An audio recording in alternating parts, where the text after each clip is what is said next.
안녕하세요. 돈 버는 기술 알려드리는 마부사키입니다. 오늘은 좀 무거운 이야기를 좀 해볼게요. 요즘 자영업자분들 폐업 정말 많이 하시죠? 그리고 청년들도 창업을 많이 하는데 폐업도 정말 많이 합니다. 애초에 너도 나도 창업을 왜 하겠어요? 양질의 일자리가 없어서라고 저는 생각을 합니다. 아니나 다를까 우리나라 전체적으로 그냥 쉬는 인구가 기하급수적으로 늘고 있다고 합니다. 일도 취업도 준비도 안 하는 3년 넘게 쉬는 청년이 8만 명 시대인데, 이 쉬는 청년들이 늘어나는 이유들을 보니까 개인적으로 저도 공감을 했었습니다. 왜냐면 저도 나름대로 사업을 좀 일찍 해서 20대나 이런 걸 다 받쳐가지고 많은 것들을 좀 이루긴 했지만, 그럼에도 불구하고 제가 직접 겪었던 현실들이 있기 때문에 그런 것들을 한번 풀어보면서 오늘 우리가 왜 이런 선택을 하게 됐고, 우리 같은 이제 청년들이 이런 공허의 시대, 불안의 시대에서 어떻게 살아가야 할까, 개인적인 생각을 한번 말씀을 드려보도록 하겠습니다. 혹시 공감하시거나 또 다른 의견이 있으신 분들은 자유롭게 댓글로 이야기해 주시면 좋을 것 같아요. 이게 올해 9월 12일에 올라온 기사인데 한번 같이 볼까요? 생각보다 심각한 청년 고용률인데 잘 보시면 청년 고용률이 4개월째 뒷걸음치고 있다라고 합니다. 그리고 그냥 쉬었다가 통틀어서 46만 명. 이게 매월마다 이제 계속 증가를 하면서 8월 달에는 무려 한 달 만에 5만 6천 명이 증가를 해버린 거예요. 이런 것들을 다 합쳐봤더니 46만 명. 이 기준은 직장에 다니거나 장사 등등 생업을 하는 청년 수가 계속 쪼그라들고 있다는 거죠. 근데 이게 심지어 이 고용률이 떨어지고 있음에도 불구하고 질도 나빠지고 있대요. 취업시간별 취업자 수의 증감 이런 걸 보면은 단기 일자리만 늘어나고 있는 거예요. 그래서 주 36시간 미만인 경우에 취업자 수가 올라가 있고, 주 36시간 이상, 그러니까 어떻게 보면 좀 정규직 같은 느낌, 옛날에 주 5일째 출근하는 그런 느낌으로 봤을 때는 200만 명이 이제 줄어든 거죠. 그러니까 똑같은 취업자 수라고 해도 이 고용의 질이 나빠지고 있다라고 볼 수 있는 거예요. 그래서 청년층이나 50대 고용률이 석 달째 떨어지고 있는데, 문제는 그 실업률도 떨어지고 있다고 합니다.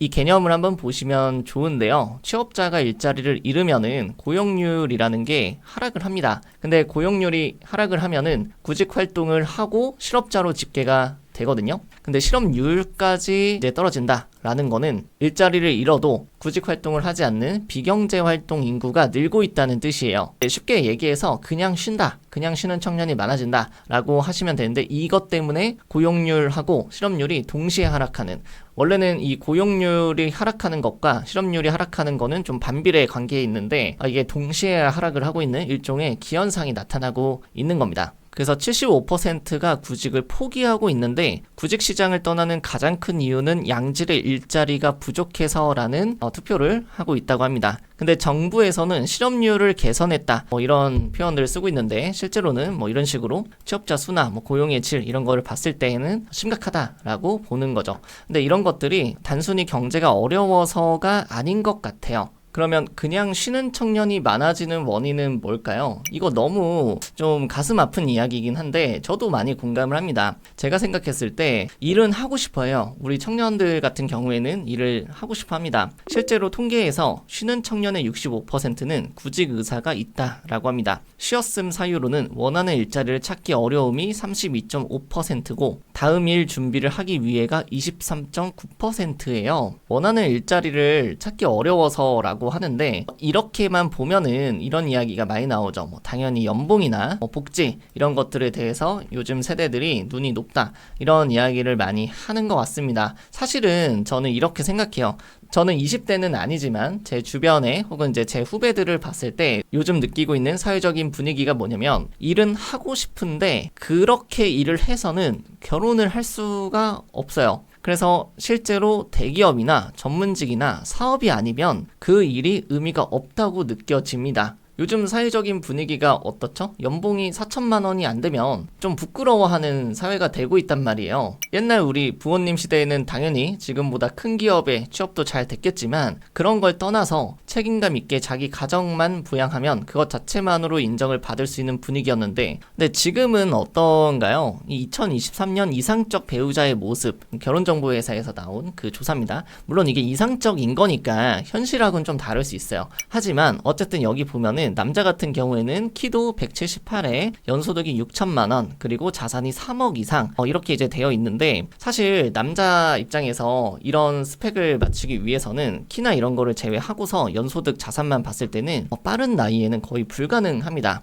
남자 나이가 이제 군대 갔다 와서 대졸자 기준으로 26살부터 취업을 한다고 했을 때 30살까지 한 4년, 5년 이 정도 일을 할 수가 있잖아요. 근데 이 기간 동안에 연소득 6천만 원까지 올라가는 것도 어렵지만 자산을 3억을 모을 수 있다? 재테크를 아무리 뼈 빠지게 해도 힘든 거예요. 월급을 내가 200, 300 받아서는 안 되는 거예요. 그러니까 당연히 대기업이나 전문직, 사업으로만 확장이 되는 거죠. 요즘에 좀 웃긴 게 뭐냐면은, 최근에 제가 스레드라는 그 SNS를 했어요. 그래서 이제 들어가면은 모든 그 사람들이 다 성공에 대한 이야기만 하고 있습니다. SNS에 성공에 대한 이야기, 자기 개발에 대한 이야기, 뭐 월천만 원 버는 사람들이 너무 수두룩하단 말이에요. 이런 사회적 분위기가 높은 수준의 직장이나 연봉, 사업적 성과가 나오지 않으면 인생을 실패한 것처럼 느껴지게 만드는 원인이라고 생각을 합니다.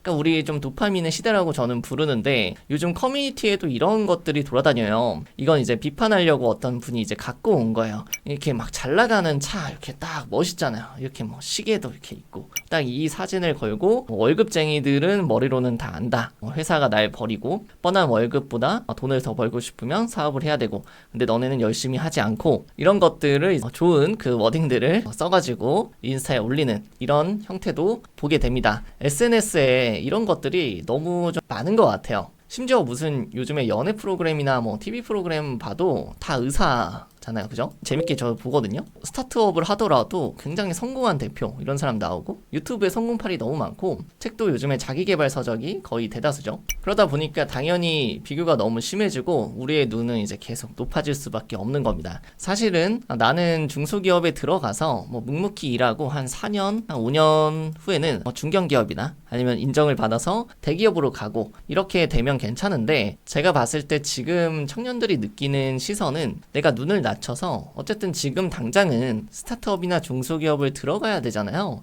근데 여기에 들어가면은 그 자체로 부끄러움을 느끼는 것 같아요. 그래서 내가 눈을 낮춰서 스타트업이나 중소기업에 들어가면은 인생의 패배자가 되고, 내가 대기업에 들어가려고 눈을 높이면은 쓸데없이 눈만 높다라는 핀잔을 받는 거예요. 그러다 보니 이 사이의 간극에 대해서 너무 격차가 커지고 있기 때문에 이런 압박과 불안이 조여오겠죠. 그래서 심리적으로 회피하거나 쉬는 현상도 발생한다고 생각을 합니다. 근데 이게 진짜 한국에서 좀 유난히 심한 것 같고, 제가 외국에 있는 사람들 만났을 때는 좀 이런 표현하기 좀 그렇긴 한데, 머리에 별로 이렇게 큰 생각이 없거든요. 그냥 잘 행복하게 살면 된다, 뭐 이런 표현을 되게 많이 써요. 그래서 저도 이제 되게 놀랐죠. 저도 자본주의에 길들여진 사람이라서. 그래서 한국이 뭐 헬조선이다 이런 말에 동의하는 사람은 아니지만, 옛날부터 우리나라가 이제 경쟁이나 성장에 미친 듯이 몰두했고, 저도 그런 세대에서 성공하기 위해서 살아왔기 때문에 이런 사회적 분위기가 형성이 되어 있다는 거를 너무 많이 공감을 했습니다. 그리고 요즘에 제 동기들이나 제 나이 또래에서 30대 초중반 위아래로 이야기를 많이 해보면은 자산의 격차 얘기를 많이 해요. 커뮤니티에 인기 많은 짤들은 저는 사회적 현상을 대변하고 있다고 생각을 합니다. 그런데 이런 짤들이 많이 돌아다니고 공감도 되게 많이 받고 있거든요. 대학 동기의 부동산 자산 격차라고 해서 보면은 최모 씨와 전모 씨 대기업에 둘 다 입사를 했습니다. 근데 이제 한 사람은 아파트를 매수를 했고 쭉쭉쭉쭉 올라가지고 코로나가 터지고 나서 2021년 정도에 17억이 돼버렸고, 어떤 사람은 똑같이 대기업에 들어갔지만 전세를 산 거죠. 아파트를 매매한 게 아니라 그냥 있는 돈에서 전세를 산 거죠. 그래서 전세를 하니까 전세 가격도 계속 올라가는데, 나는 전세금을 계속해서 내면서 연장을 하고 있는데, 옆에 있는 친구는 1억의 아파트를 매수한 게 지금 17억이 돼가지고 자산 격차가 얼마예요? 거의 한 17억이 나오는 거예요. 여기서 나오는 무력감이 요즘 청년들한테는 좀 자조적인 웃음이 좀 돼버렸어요. 똑같은 환경에서 똑같은 출발선에서 시작을 하더라도 내가 노력을 했을 때 뭔가를 이룰 수 있어야 되는데 지금 그렇지 않다는 게 다 느끼고 있거든요. 내가 아무리 대기업에 입사해서 뭐 연봉이 1억까지 찍는다고 하더라도 이 집값이 상승하는 거에 비하면은 연봉이라는 건 굉장히 그 유리지갑이잖아요. 그래서 이런 것들이 다 의미가 없어져 버리는 거예요. 그러니까 모두 다 대기업, 중소기업, 스타트업 다 한탕주의로 빠져버릴 수밖에 없는 거죠. 근데 진짜 웃긴 건 뭐냐면 대기업 다니는 사람도 쉽지 않다고 이야기를 많이 합니다. 이분들조차도 집을 사기가 어려워요. 그래서 집값 상승세가 서울 아파트 평균이 12억이 돌파했다. 최근에 이런 뉴스 기사가 있는데 실제로 직장인 월급이 500만 원까지 걸리는 데는 13년이 걸린다고 합니다. 대기업은 11.4년, 중견, 중소기업은 한 13년까지도 걸리게 되는 거죠. 그러니까 대기업 다니는 사람도 쉽지 않은데 우리 같은 대다수의 사람들은 그냥 즐기면서 살자로 빠지게 되는 거예요. 그래서 결국 이런 것들이 무기력하고 인생에 대한 공허함으로 빠지게 되는 거예요. 참 제가 이런 것들을 조사를 하면서도 내 주변에 있는 친구들, 동기들 혹은 이제 위아래 있는 선배들하고 이야기를 했을 때 정말 많은 이야기들을 다양하게 나오는데 결론적으로는 다들 비슷한 이야기를 하는 것 같아요. 이런 것들, 자산에 대한 격차, 그리고 비교하는 문화 너무 심하다, 스트레스 너무 많이 받고 내가 그냥 있는 그대로를 보여주고 싶은데 그런 것들에 대해서 시선이 너무 많이 받는 거죠. 심지어 사업을 잘 하고 있는 대표님들조차도 이 자산의 격차를 보면서 사업을 더 잘할 생각을 해야 되잖아요, 사업가들은. 근데 결국에 해서 이제 부동산을 빨리 사야 빨리 올라간다, 이런 마인드를 다 갖고 있단 말이에요. 그러니까 허탈할 수밖에 없겠죠. 저는 실제로 대전에서 태어났는데 총구석에서 태어났습니다. 근데 거기서 이제 성공을 하고 싶어가지고 서울로 올라온 케이스예요. 그러면서 제가 전 재산 1,000만 원 정도를 모아놓고 대학교 졸업하고 이제 스타트를 했었는데 그때 가장 공감하는 게 있어요. 우선 여러분들이 이거를 좀 알고 계시면 너무 좋을 것 같아서 제가 하나 갖고 왔습니다. 스터디 코드의 대표 조나모 대표님이 있으신데 제가 고등학교 때 이분의 영상을 보고 동기부여를 정말 많이 받았어요. 이분이 서울대 이제 들어가셔서 컴공과 나오셔서 네이버 창업 멤버 중에 한 분인 걸로 제가 알고 있고 지금 110만 명이 시청한 2시간짜리 그 유튜브에 강연이 있는데 이거 꼭 한번 보시면 큰 도움이 되실 것 같습니다. 제가 뭐 대충 간단하게 요약을 하자면은 이 공허함이 굉장히 요즘 시대에는 많은데 이걸 충만하게 바꾸는 것은 치열함인데 그 치열함이 우리가 생각하는 치열함이 아니래요. 어떤 큰 목표나 목적을 가지고 움직이는 것이 아니라 내적 동기에 대한 치열함을 가져야 된다고 이야기를 하세요. 그건 뭐냐? 좀 어려운 표현이지만 행위하는 그 자체로 내가 무언가 한다는 것만으로도 만족감을 느끼고 충만감을 느낄 수 있는 것을 찾아야 된다 라고 이야기를 하시는 거죠. 저도 이 의견에 정말 동의하는 편이에요. 왜냐면 사회적 분위기는 바꿀 수 없어요. 하지만 누구나 잘 살고 싶지 않습니까? 제가 사업을 처음에 시작할 때만 해도 그 당시의 분위기가 있고 요즘에는 또 다른 분위기가 있을 거예요. 근데 제가 생각했을 때도 통제할 수 없는 변수, 시대가 이렇게 흘러가니까 어쩔 수 없다, 이런 것들은 내가 어차피 생각해도 변하지 않아요. 이건 그냥 냅둬야 돼요. 근데 통제할 수 있는 것들이 있습니다. 이걸 잘 생각을 해보시면 통제할 수 있는 것만이라도 바꾸시면은 거기서부터 기회가 생겨나는 것 같아요. 그래서 가장 크게 공감이 됐던 거는 이런 표현이었어요. 목표가 오길 기다리고 있다. 이런 어떤 사회적인 분위기들, 이런 청년들이 많이 쉬게 되고 중소기업이나 대기업 간의 격차가 큰데 또 심지어 대기업에 들어가더라도 결혼을 하기 위해서는 집을 사야 되고 뭐 이래야 되는데 그것조차도 맞추기 어려운 이런 현실들. 그러니까 우리가 목표를 찾아서 강의를 듣고 뭐 자기계발서를 읽고 그런 것들을 하는데 목표를 찾으면 안 된다는 거예요. 정확히 얘기하면 목표랑 이 치열해지는 거랑은 별개로 봐야 되는 거죠. 내가 열심히 치열하게 한다는 것과 목표를 세우는 것은 구분을 해야 되는 거예요. 그래서 목표가 없어도 내가 하고 있는 그 행위 자체가 즐겁고 만족스럽고 충만감을 느끼면서 치열하게 살 수 있는 거, 이걸 추구해야 된다고 합니다. 근데 우리 같은 사람들 대다수는 외적 동기에 집중하고 있기 때문에 이 목표가 있어야 치열해질 수 있다는 생각을 갖고 있대요. 근데 이런 것들에 대해서는 보상 심리가 발동을 하기 때문에 역효과가 많이 난다고 합니다. 이 대표님이 예전에 학원 강사셨는데 오히려 과거에 명문대에 가야 한다고 학생들한테 계속 외적 동기를 줬던 것에 대한 미안함을 요즘에 가지고 계시다고 해요. 그래서 이분이 결국에 강조하는 것은 내적 동기에 대한 치열함인 것 같고 그게 요즘 세상에서는 일도 열심히 하면서 돈도 벌고 행복한 삶까지 갈 수 있는 비결이라고 이야기를 하시는 거예요.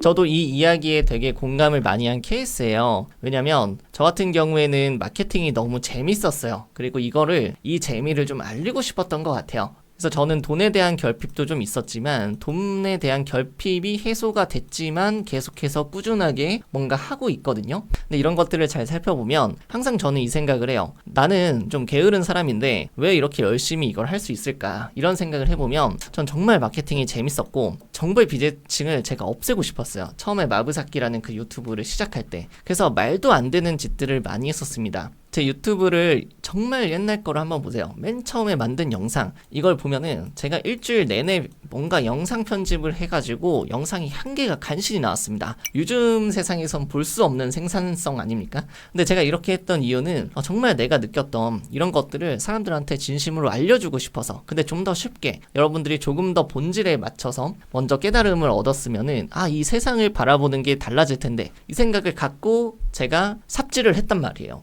취지는 좋았으나 그렇게 인기를 끌진 않았습니다. 지금은 이제 선택을 받을 수 없는 주제들이죠. 마케팅에 대한 개념, 목표, 광고랑 홍보, 마케팅의 차이점, 타깃과 니즈의 중요성 이런 것들 제가 공부하고서 그걸 다시 사람들한테 알리고 이런 것들이었던 것 같아요. 나처럼 하면은 돈을 벌 수 있어요. 이런 것들이 아닙니다. 제가 왜 이런 내용들을 강조를 하냐면 이 영상을 보시는 분들 중에 제 수강생 분들도 있으실 거고 저를 롤모델로 감사하게 표현을 해주시는 대학생 분들도 계시단 말이에요. 그런 분들께는 이런 거를 좀 알려드렸으면 좋겠어요. 순이익 1000만 원을 벌어야지 라는 결핍 하나만 갖고 있으면요, 여러분 버실 수 있을 거예요. 열심히 하시다 보면. 근데 단거리 질주로 번단 말이에요. 근데 24시간 한 달 내내 모든 걸 갈아 넣어서 2달치만큼의 일을 한 달치로 몰아서 하니까 1000만 원을 벌 수 있단 말이에요. 근데 그렇게 되면은 우리 같은 대다수의 사람들은 번아웃이 오게 되어 있습니다. 실제로 너무 많이 봅니다. 제 주변에. 저도 2016년에 처음 사업자를 내서 계속해서 그 사업자를 유지를 하면서 매출을 일으키고 있는데, 저와 같이 스타트업에서 시작했던 사람들